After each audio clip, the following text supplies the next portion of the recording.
Helping in the Community by Vic Parker. Why help? Volunteering means spending your time and energy being helpful.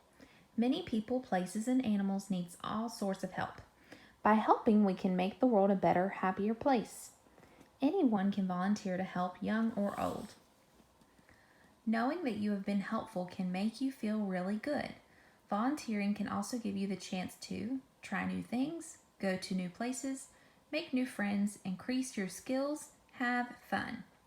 Before you help anyone, always get permission from a parent or guardian. How can I help in my community? Your community can be the people and area in which you live.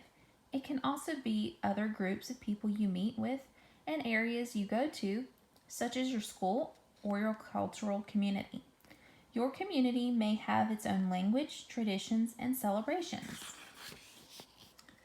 You can help the other members of your community by thinking of ways to be caring.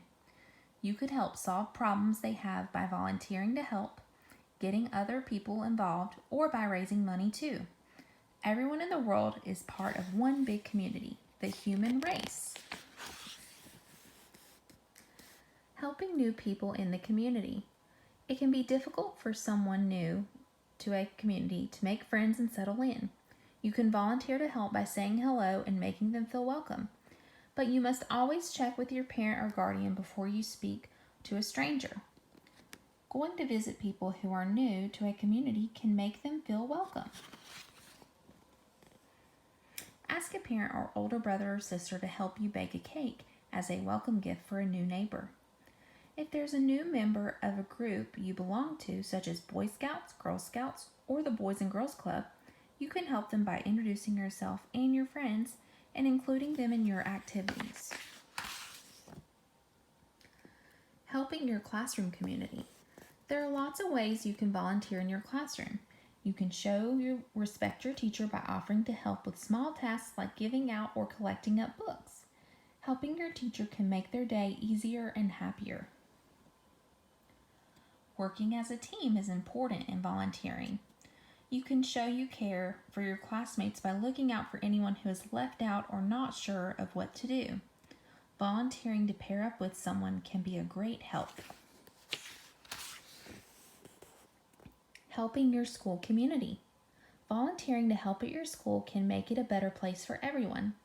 You could look for little ways to help, such as collecting paper for recycling.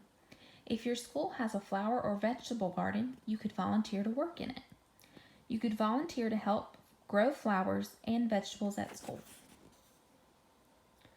You can show others that you are responsible by volunteering.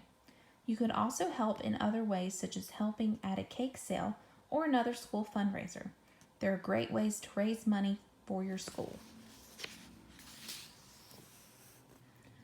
Helping elderly people in the community. You might know an elderly person in your community who is often on their own and feels lonely.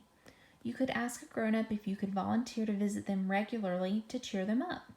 Sometimes you can help other people just by spending time with them.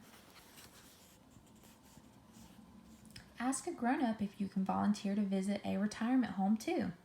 You could get a group of your friends to go along to entertain the residents by singing or dancing.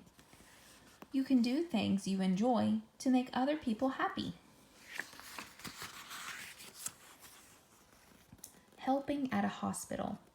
People who are patients in a hospital often feel ill and fed up. You could help by volunteering to make get well soon cards. Getting a card brightens someone's day. A nurse can hand out your cards to the patients. Do you have any toys, games, or books that you no longer need? You could give them to a children's hospital for the young patients to enjoy. This kind of help is called donating. Make sure that the things you donate are in good condition. Helping the homeless. Most communities have organizations that help homeless people. They offer food, clothes, and sometimes somewhere to sleep too. You could volunteer to help by making food or donating old clothes and toys. Children as well as grown-ups can be homeless. If you tell your friends at school about homeless people, they might want to volunteer too. You could also make up a story or a play about what it's like to be homeless to show your family, friends, or class at school. By spreading the word, you can get other people to volunteer to help as well. Helping people who help us. There are many people who give special help to our community through their jobs, such as firefighters, police officers, and ambulance paramedics. You can help them by acting responsibly and staying safe to make their jobs easier. You can help by making sensible choices such as crossing the road in the right place. You must only dial 911 if it is a real emergency and there are no grown-ups around to ask for help. Sometimes someone in your community might need urgent help from a firefighter, police officer, or ambulance crew. You can help both them and the emergency services by dialing 911 and answering the operator's questions clearly and calmly.